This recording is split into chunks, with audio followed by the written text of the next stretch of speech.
I'm Carissa Andrews, international best-selling indie author and CEO of Author Revolution. With more than 15 books published, it's safe to say I have made a ton of mistakes in my endeavor to become a full-time author. The most important thing that I've learned in the past decade is that indie authors need to protect their creativity and their serenity. Being an author is a long game, and that's why I'm on a mission to teach other indies just like you how to publish books with a sustainable, rapid release method. I created the Author Revolution podcast to give you insights and actionable step-by-step strategies to help you do just that.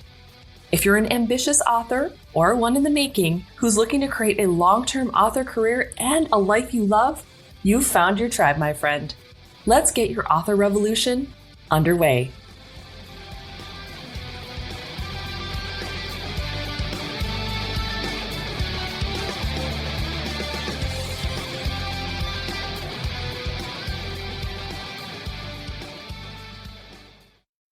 Hi again, indie author. Boy, do I have a special podcast episode for you today. I have to admit, there are very few people who I'm nervous to talk to anymore, but today's podcast guest was definitely one of them. I've been following Joanna Penn's career since I first started out in 2010. At that time, she was still a semi-newbie, having only been published for 2 years, but she was already commanding the space as a guru and someone to keep your eyes on. I started following Joanna on Twitter, and I remember even chatting with her a number of times as I tried to get my indie author hat planted on my head. She's always been a wealth of information and incredibly kind, compassionate, and patient with those who are willing to listen and learn. Now, for those of you who don't know who Joanna is, she is the acclaimed podcast host of the Creative Penn Podcast. She's also a speaker, fiction and nonfiction author, and a futurist. Because of this, she has some of the most incredible insights into where the indie author industry is headed, all while being firmly rooted in its modern origin story. We're about to talk about some things that just might blow your mind. I know it did mine. So, I won't make you wait any longer. Let's get started. Thank you so much, Joanna, for joining the Author Revolution podcast. I am, like I've said before we started the show, super excited that you are here today. Kind of a little intimidated and nervous, but we're going to get through it. And for those who might be not in the know yet, could you explain who you are and what it is you do and why authors should be perking their ears right now? Oh, well, thanks for having me. And I write nonfiction as Joanna Penn, and I have a podcast, the Creative Penn Podcast, which I started in 2009. So it's a bit of a long-running series. I'm always excited to be on other people's podcasts, though, so it's always nice to be on the other side of the microphone. And then I also write thrillers and dark fantasy and crime as JF Penn. And I have another podcast, the Books and Travel Podcast, where I talk about books and travel and interview people on the places that inspire their writing. So I guess I have those two sides to my character, and I guess over the years I've talked about all kinds of aspects of writing and publishing and book marketing. And yeah, I think so much has changed since I started sort of 2006 to 2008, but one thing remains, and that we are writers. You know, we write books and we have readers and we want to get them into people's hands. And yeah, so there you go. Oh my gosh. And it's so fascinating to me. You are all over with so many different passions and things that you are really interested in. And when I first started writing, back in 2010, like I was following you even back then. And I remember thinking, wow, this lady is going to be going somewhere, because I could already see kind of your divergence. You were doing, multiple things at once. And I think you were writing your first thriller novel. I want to say Yeah, it was Pentecost, which I later rewrote, and republished as Stone of Fire. So it's out there as Stone of Fire now. But yeah, I mean, that's author branding is a whole nother topic. Right. Well, so speaking of that, before I talk about the author branding part of it, did you already know in the very beginning when you were doing your fiction side and your nonfiction that you would want to help indies kind of learn how to do their own their own stuff? Did that come naturally because of what you were learning, or how did the teaching other indies come about for you? Right. Well, I think it's very important for people to know that most of us just start doing things and then things happen. And so basically what happened is when I first self-published, this was before the Kindle, I was living in Australia, I was doing a lot of speaking. And in the speaking community, a lot of people self-publish and, print books. That's what you do. You sell them at the back of the room. So I was self-publishing. But what happened is I got ripped off a number of times in that first year. Oh, and there are always scams. There are scams, right? So there weren't many people talking about writing or publishing at the time. Self-publishing was sort of not trendy at the time. So right. Basically I wanted to tell people about the issues and the challenges that I was facing. So I started the Creative Penn. It was actually my third blog. And I started it in order to share my journey and to share my lessons learned, because I was like, this is terrible. I don't want other people to get ripped off like this. This was paid compilation books. This is still a thing.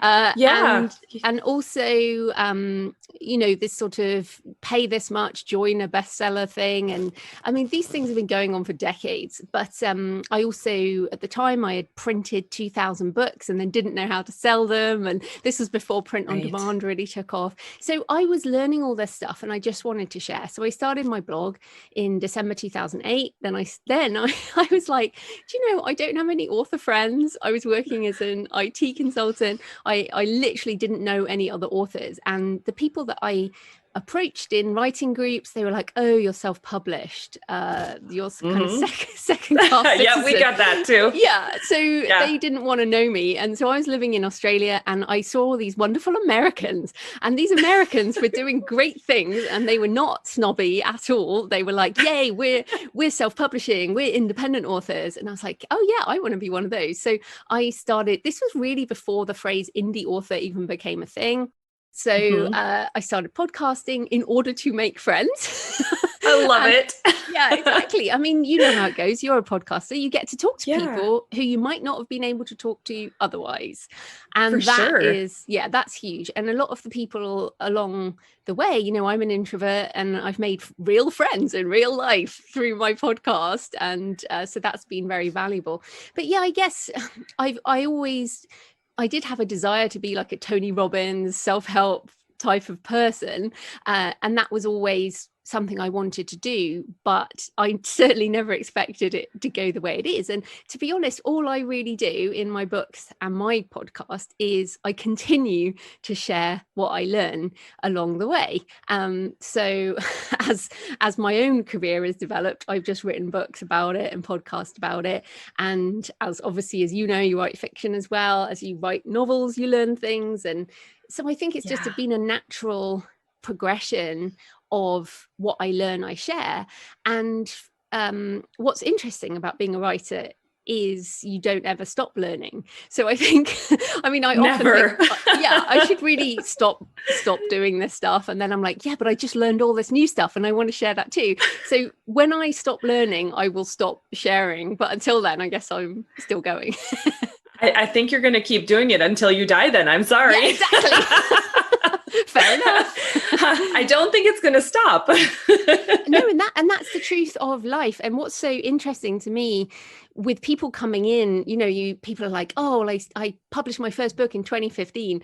And I'm like, okay, so great. So your reality is around the world as it was in 2015. So for example, Kindle Unlimited, when I started publishing, there was no Kindle, let alone Kindle Unlimited. So it's like things change all the time. And we adjust and we change and we keep learning and we change the way we do business. But again, the things that remain are, the writing. Absolutely. So I think I read somewhere, it might have been on your blog actually, where you said that you started in 2000, there we go, not 20 anymore, 2008, doing your nonfiction stuff. But then by the time I kind of entered your sphere on Twitter, you were doing the fiction stuff. So did you have any trouble separating the two kind of very distinct genres? You said, your fiction stuff is JF Penn, your nonfiction is Joanna. So was that hard for you to be able to keep the two pen names straight? Or did you know right away, yep, I got to keep these separate? I know that there are a lot of authors that really struggle with sometimes multiple genres where it's that distinct, but sometimes it's like, they've got paranormal romance and then they've got cozy mystery or something. Was that difficult at all for you? Well, again, when I started, there was none of this stuff was really being talked about. So I actually published the first 3 novels under Joanna Penn. And so I had everything under Joanna Penn. I had one website, the Creative Penn. And so people can find, in fact, at thecreativepenn.com/first novel, that's my sort of journey of that first novel. And it's hilarious. I keep this stuff, and there are YouTube videos, and I'm like, oh my goodness, I've just discovered characters and I just learned about dialogue, and it's really funny, and I keep it as evidence of what I didn't know. But one of those things is, and I guess this is one of the pros and cons of being self-published, is the pros are you can do anything you like, and the cons are you can do anything you like and then you realize later it was a mistake.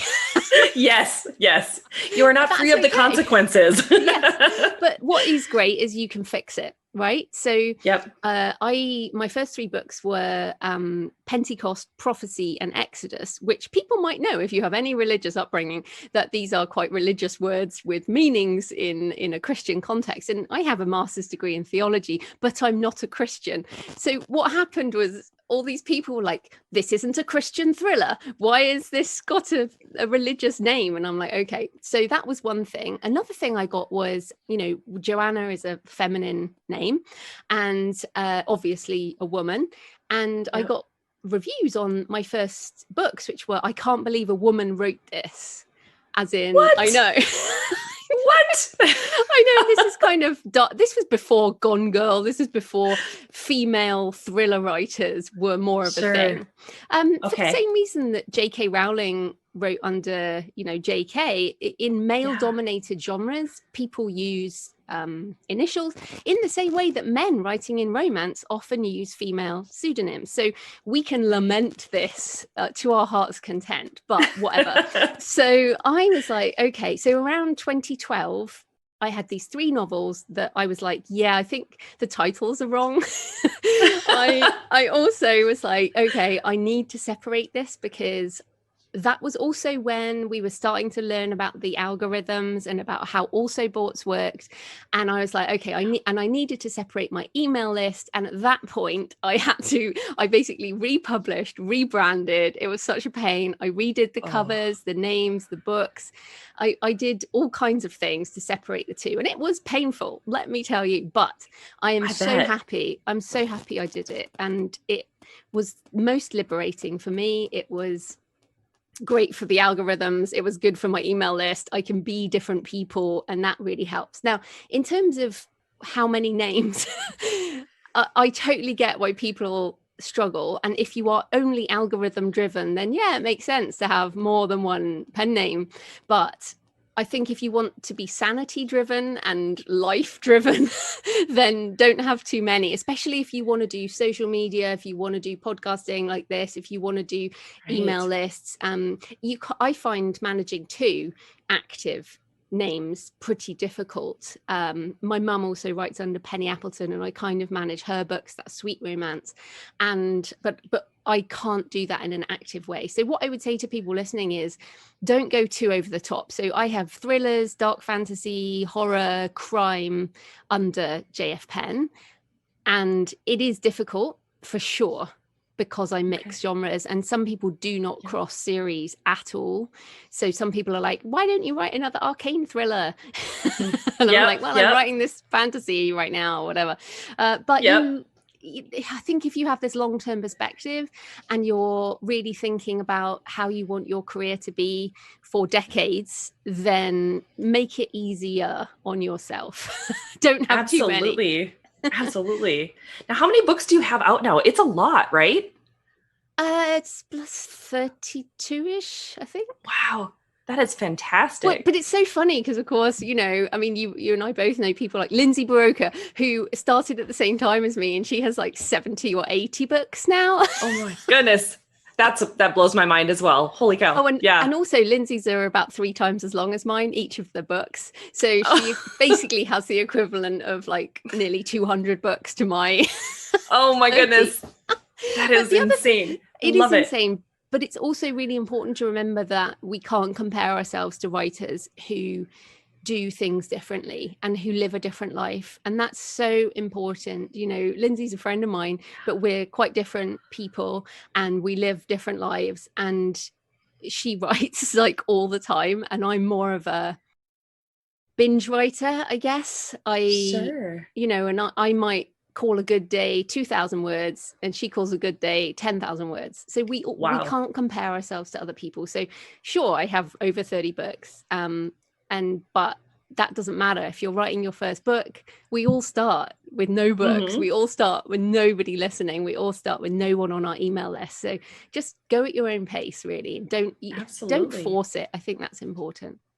What have you found when it comes to like when you've gotten in your rhythm now, you've been doing this for over a decade. Do you know like roughly how many books you will publish in a single year? Or is it something that you just kind of wing and see how your year goes? Yeah, I'm very muse driven. I don't write to market. I don't rapid release. I know you advocate that, but I don't write in genres that even necessary. I'm not in KU for my names. I don't. Yeah, I have a very long-term perspective, and I cannot do anything that I chose to do this career because I want to write what I love to write and what I love to read.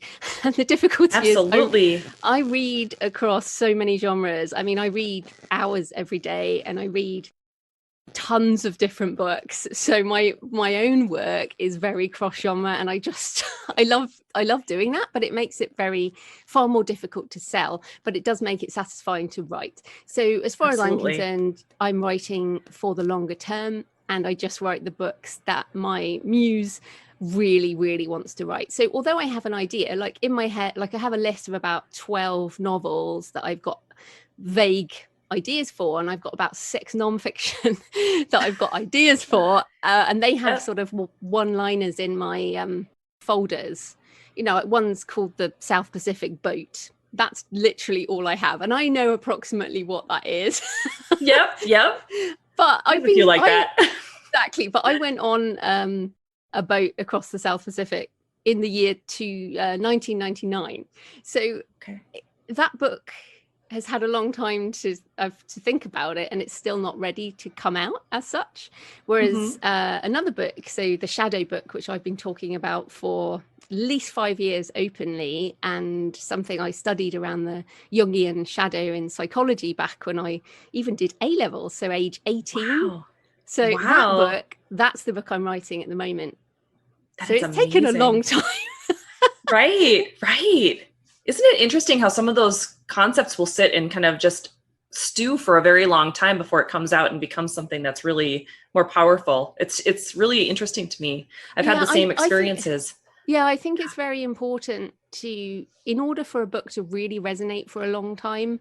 Ryan Holiday has a book called Perennial Seller, and that's what I'm aiming to write. It's not a book that hits the number 1 on Amazon and then is gone. It's a book that people keep buying and buying and buying and buying, and that's more important to me. So I think you have to write what's on your heart. And what's nice is that after 30 odd books, I still have books of my heart that I want to write. And look, to be honest, if it doesn't sell very much, that's okay, because I'll write another book, and some of them work and some of them don't. And I think the more books you have, the less you have to be precious about that, which is good.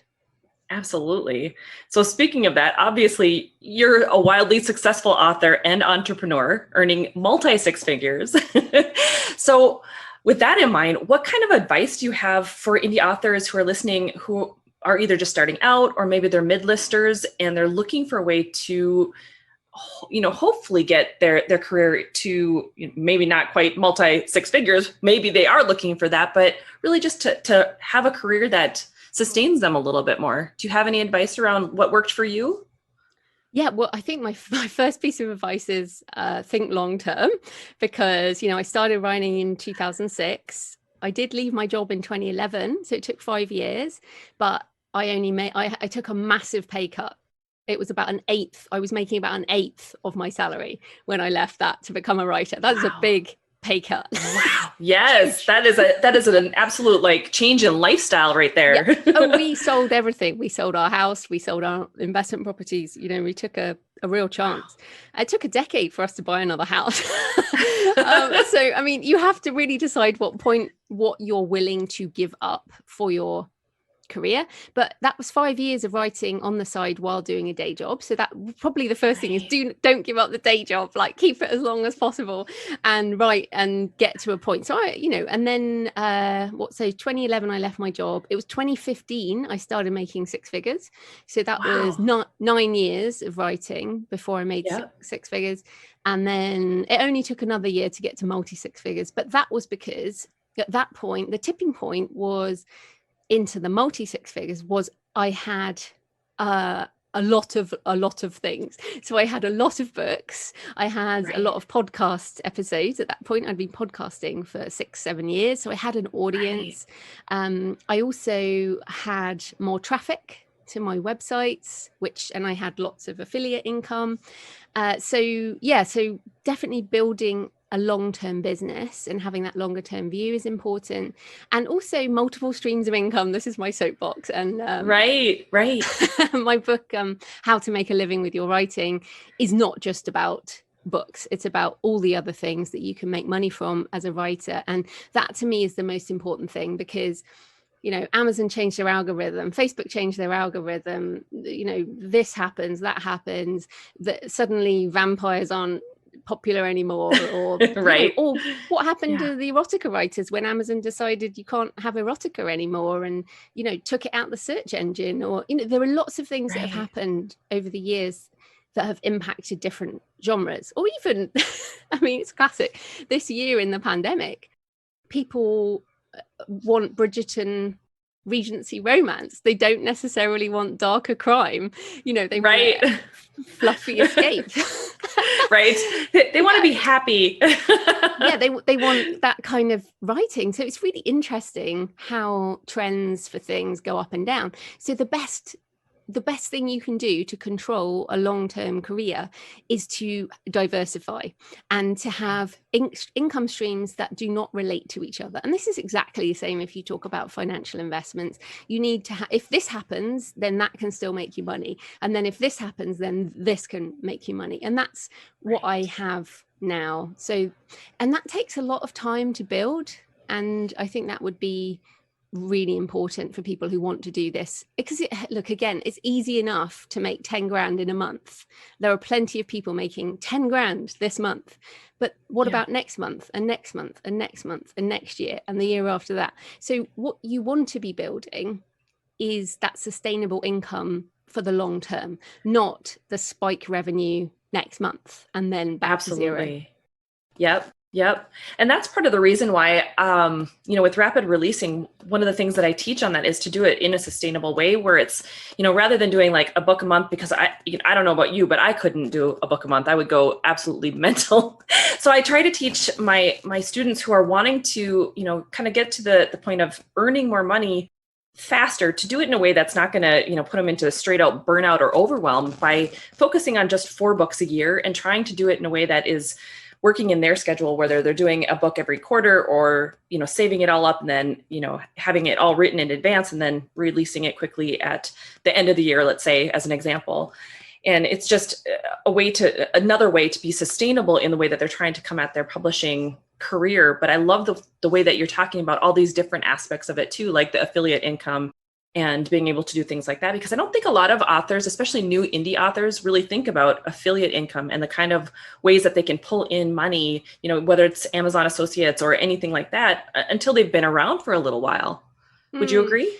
Yeah, absolutely. And I think it's much more common with nonfiction authors, but I encourage all fiction authors to write nonfiction. Nonfiction is very sustainable. It sells month in, month out. It's almost like there are no trends for nonfiction. There are always, there's always X number of people every month who arrive, who decide they want to write a book, or, maybe they decide they want to, you write urban fantasy, right? So how to write an urban fantasy book. There are people coming in the market every single day who want to know that. And it might only be, you might sell 3 books a day.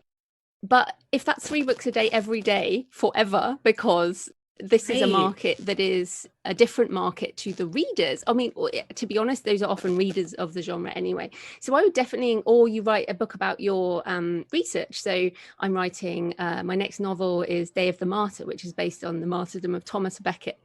And I also have a pilgrimage book, which will be a nonfiction / memoir, which will be related to that based on my research. And that, again, these crossover books, I think I just want to encourage people to be much more open about the possibilities of what you can create.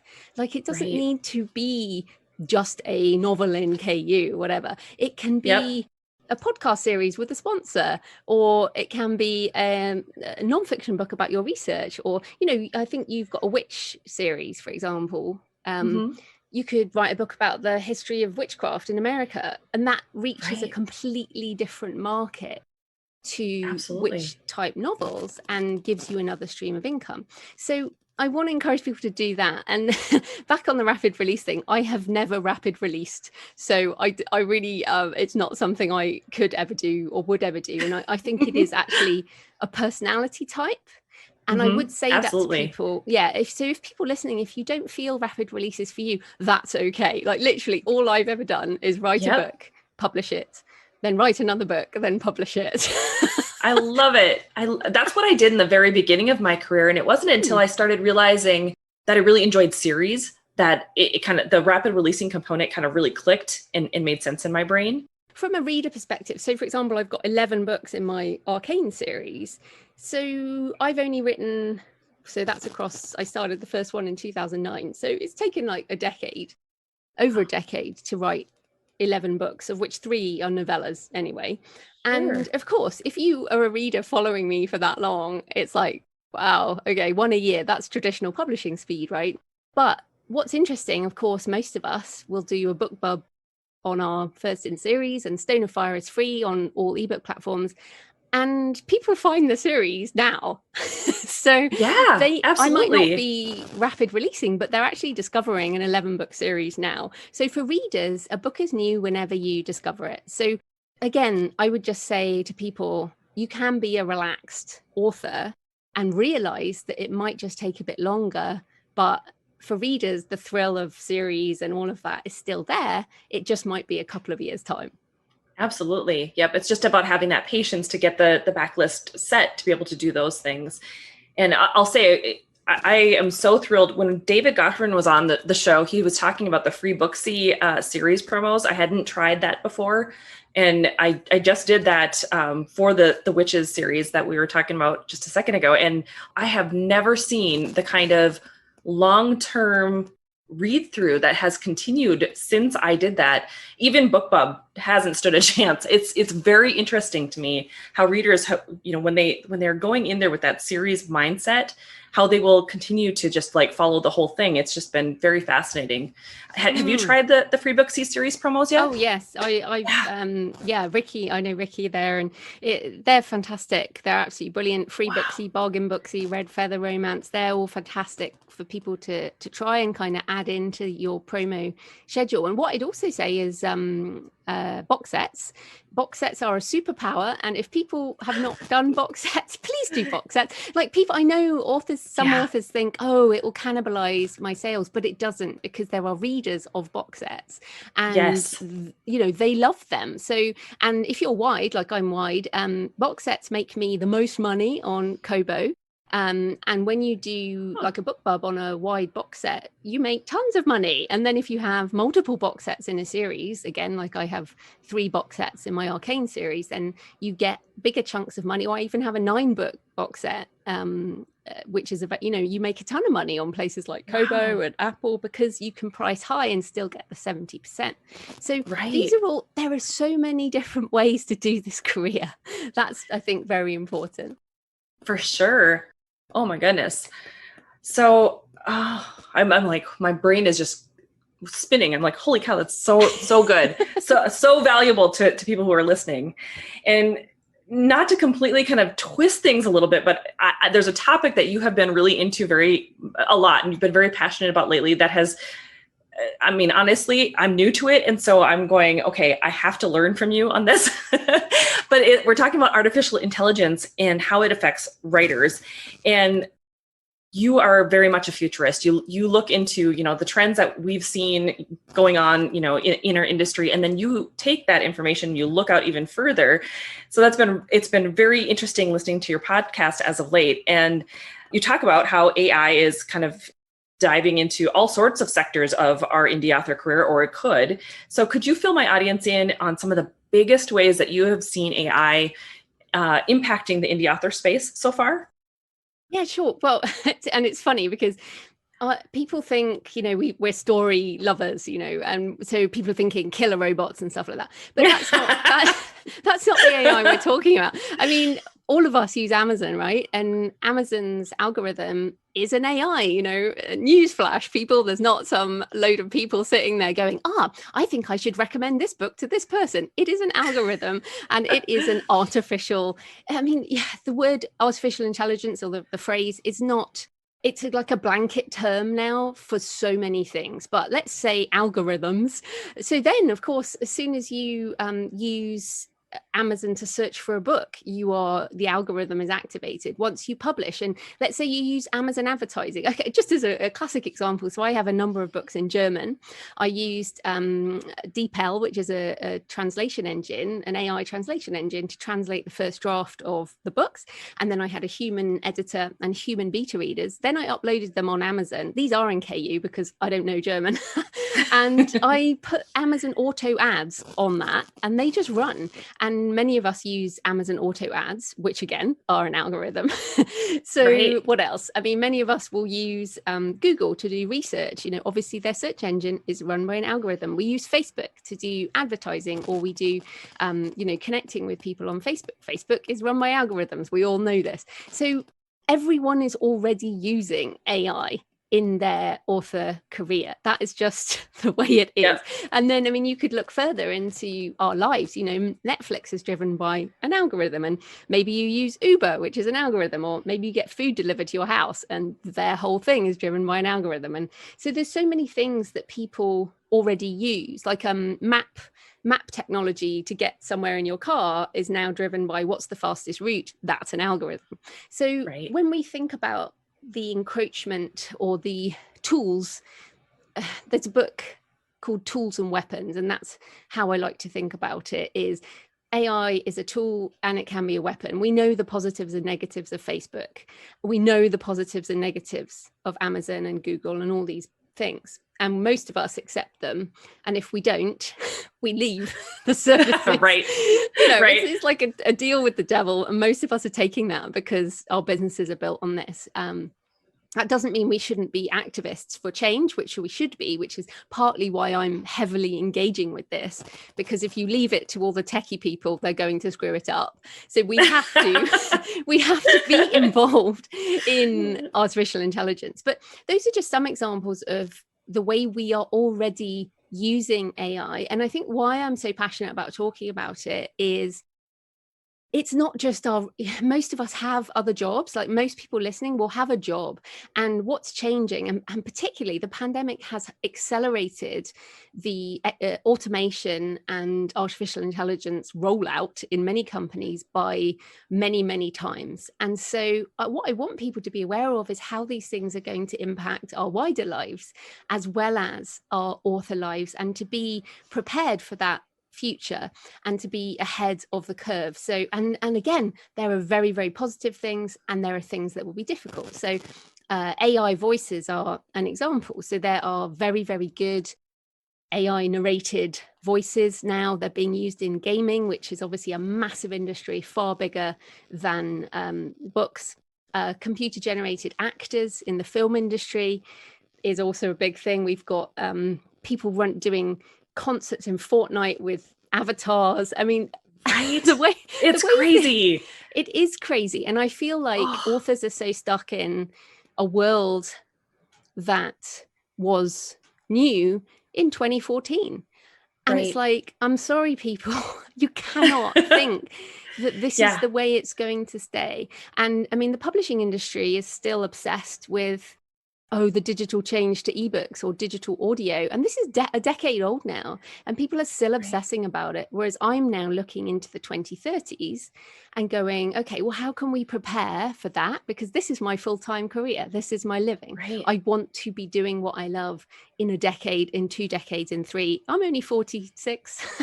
So right. I want to be doing this for a while. So when I talk about this stuff, and it's so interesting you asked, because many people do not want to talk about this. They want to say, oh no, everything's fine.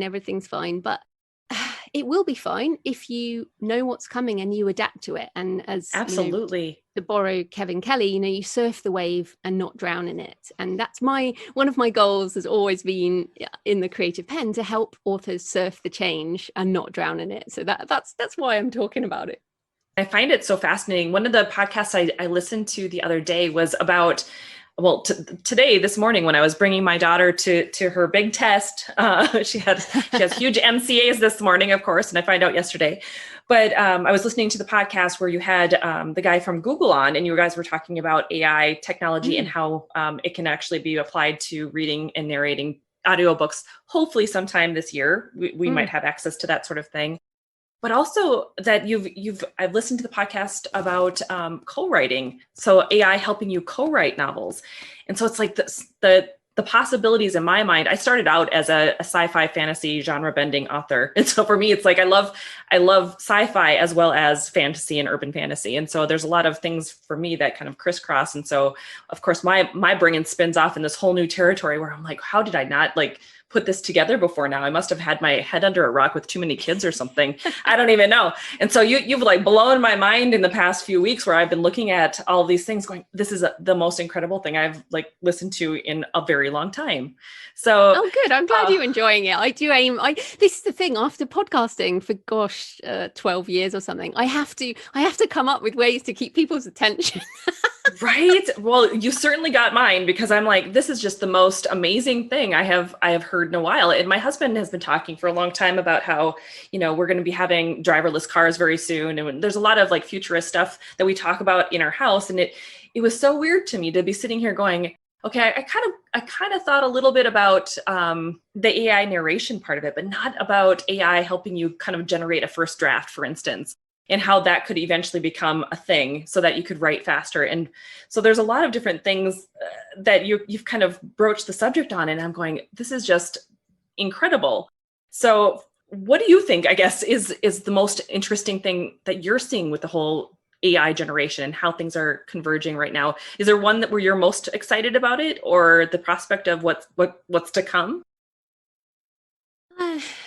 I mean, I wrote this little book a few months ago on artificial intelligence, blockchain, and virtual worlds, which was what I was aiming to do, a podcast on all of these topics. And there is so much going on, and you could put all these things in different buckets, like you say, GPT-3, which is this technology you're talking about that sort of generates words. And there was an article this week, GPT-3 is generating over 4 billion words per day now. Wow. And there are over 300 companies that have now built systems on top of GPT-3 to help generate words. So if you're a content copywriter for a finance journal, I would be very scared.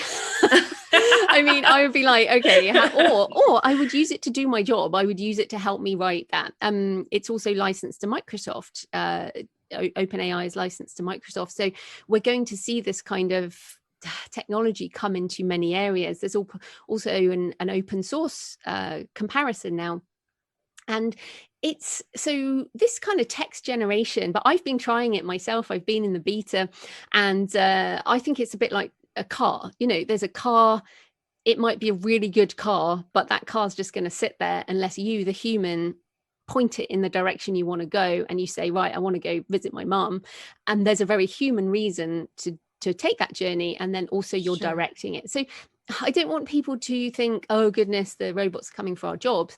I mean, what you have to think is, how do I work with the robots? But what I would say on writing fast, that's not what I think is important. Okay, it's really important for everyone to realize that you cannot ever write as fast as an algorithm.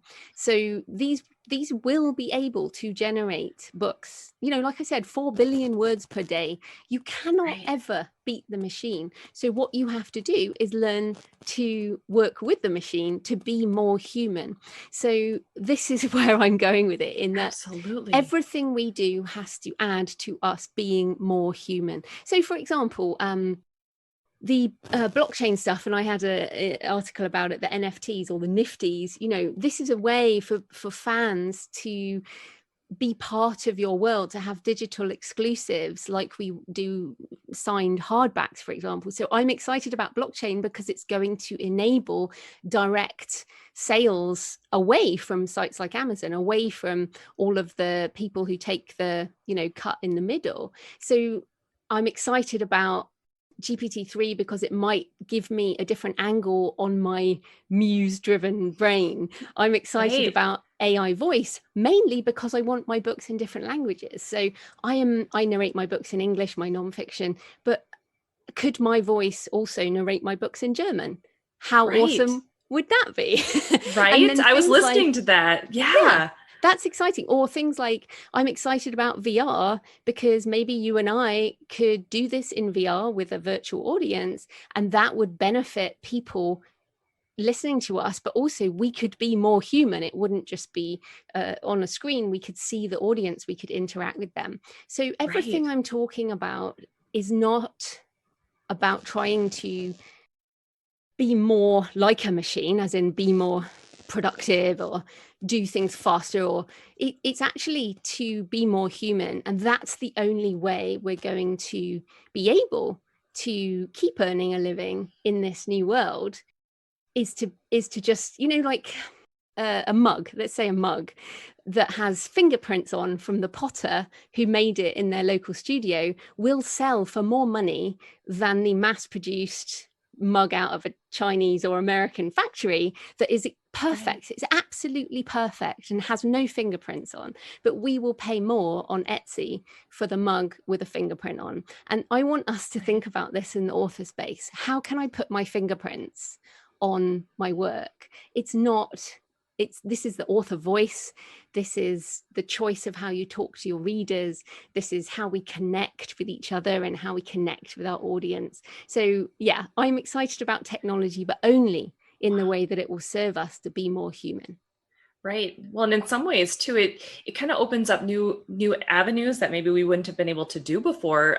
You had mentioned on your podcast about how, the way that some of this AI augmentation for speech, for reading, for audiobooks can actually help a lot of authors who maybe can't afford to do audiobooks or don't have the time to read their own audiobooks, and they still want to enter that market space until maybe they're earning more or have a little more experience and feel more comfortable doing it. You know what I mean? So it's like it opens up other possibilities too that maybe they wouldn't have otherwise had, which is really beneficial to them. Yeah, and also the audience. I mean, if you think about, we're very lucky, in inverted commas, to speak English. Audio in English is very developed. We do have a lot of choice to listen to audiobooks in English. In most countries in the world, in most languages in the world, they do not have an audiobook ecosystem like we do. Like I was listening to a woman from Ghana when I went to Frankfurt Book Fair, and she said, in the Ghanaian languages, there are no narrators or studios, and people can't listen to books in their own language. And it's just wrong.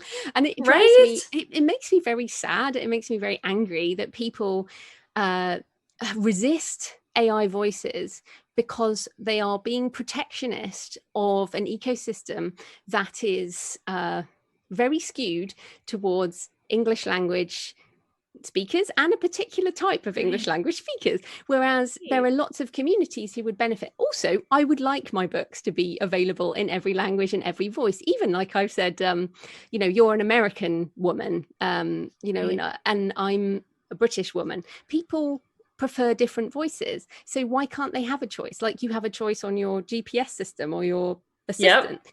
Which I always turn to the British one because I like to I like to pretend he's Jarvis. My husband's from England, so I'm like, I got to listen to the Jarvis version. Well, exactly. exactly. Yeah. So you Yeah. choose what you like. And I think that's very important. So we have to, what this comes down to though is licensing. So for example, if people sign an exclusive contract with a site like ACX, you have signed away the ability to create an AI version of that book. Or if you've signed with a publisher, you've probably signed away story rights, entire audio rights to the whole thing. Whereas I think what we need to start thinking is when we do audio rights, we need to be very specific about, okay, I'm signing this contract for human single voice narrated in British English within maybe world territory, so that we can start to split out audio rights. So my goal will be to have, let's say my AI book, for example, there is a version that is human narrated by me.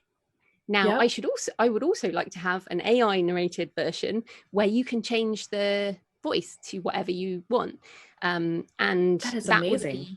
I might license that to Google, for example, and they would turn that into whatever they're going to turn it into. And then maybe one of my novels could be a full cast audio with music generated by someone or produced or whatever. And that's another audio right. So again, this is about expanding your mind.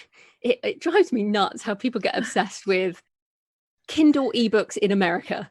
It's like, that is just one tiny, tiny part of your intellectual property ecosystem, and the potential that is coming in the next decade.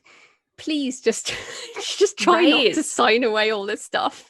I'm even amazed how many people will forgo paperback books. Yes, it's like, exactly. Really? Yeah. What are you doing? It's like, you're missing a whole area like that's super easy to fill right now. You don't have any. It is crazy. I mean, even I was laughing. Even this is a few years ago now. I was talking with an audio producer, and we were talking about worldwide English rights. So at the moment, people assume the definition of worldwide English. But what about, we've got companies like Virgin and Elon Musk and people. They're going to be people going in above our atmosphere into space tourism, right? So where's the license for off-world rights? Can people actually listen to your audiobook on the way out of our atmosphere? Because if you've licensed worldwide English, does that apply? So this stuff like that is like, you write sci-fi. It's hilarious to kind of consider this, but we should. we absolutely should, because at some point it could become a very real thing that we need to be talking about. Exactly. And we all we love to create, but we're also business people. We want to make money. So hell yeah. You can at the moment you can license your work to be played on an airplane flying from the UK to the US, right? You can license it to be part of the in-flight entertainment system. But why can't we license to a flight that goes out of our atmosphere? And again, people listening probably like, this is ridiculous, but so much has changed in the last decade. So I've been doing this. I first self-published in early 2008. So 13 years ago as we talk now. And so much has changed, so much. It blows my mind how much is changed so far and how much change is coming. So as we almost out of time, I just want to say to people, just keep your mind a bit open to the possibilities ahead and make sure that you can take advantage of these things as they come. Well, I think it's so incredible that you have such a powerful insight into that future, because it really helps not only people like me who are interested in it, but people who are listening to this podcast who maybe haven't even, maybe they don't even have a sci-fi bone in their body, but are thinking, holy cow, I didn't have any grasp on the fact that me just writing this, mystery book could one day become something so much bigger. I mean, it opens up so many possibilities in our minds, and how we can actually embrace indie authorship, and how we as the entrepreneurs can actually take it to that next level, should we choose to really kind of, like you said, follow that tide and rise with it versus like drown in it. That's amazing. Thank you so much for pioneering that. I really, like I said, when I was first starting to listen to some of the episodes that you had, it just blew my mind. And so I've been binging so many of them, trying to wrap my head around it and get like kind of clear on the direction that everything could possibly go. And it's just, I love it. I love learning new things like this. So it's been really incredible. So thank you for doing all of that. Oh, thank you. Glad you're finding it interesting. Absolutely. Well, like I said, thank you so much for sharing so many of your insights and your time with us today. I personally appreciate it, and I know that my audience does too. Where can my audience find out more about you, about what you do, get involved with your podcast again, your books, all that stuff? Where can I send them to? Sure. Well, the Creative Penn Podcast, Penn with a double N, and my books are Joanna Penn and JF Penn on all the stores. And yeah, probably. And if you have any questions, Twitter is my best platform at the Creative Penn. That's fantastic. Thank you so much, Joanna. I really, really appreciate you being here. Oh, thanks for having me. Well, I don't know about you, but I am extremely blown away by the possibilities we indie authors have on the horizon, thanks to Joanna's insights. Even if you don't find the talk on AI and how it might impact some of the ways we do business in the future as interesting as I do, I hope you'll at least tuck it away in your back pocket as something to look into later on. Not everyone can be early adopters of things, I get that. AI augmentation authorship, for example, might be one of them. But understanding where the world is moving and the trends that are heading our direction could turn out to be a make or break decision as time marches on. But again, only time will tell. Joanna's been around for a long while, and she's seen the changes we indie authors have had to endure this past decade. Because of this, and her love of futurist thinking, she is the perfect person to keep your eyes and ears trained on if you want to get a pulse on what's coming down the road for us. We obviously talked about a lot, so I will make sure to have all of the show notes ready for you, including links to find Joanna and the titles of the books she recommended in the podcast. Head over to authorrevolution.org/79 to check them out. And be sure to check out Joanna's podcast, The Creative Penn, Penn spelt with 2 N's, as well as her books and novels. You will be so glad you did.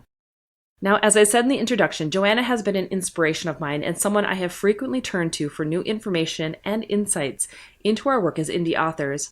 She has an incredible mind, and I love the way she follows her muse and documents all she learns so we can learn right there along with her. Well, guys, that's all I have for this week. I hope you enjoyed this interview as much as I did. Until next week, go forth and start your author revolution.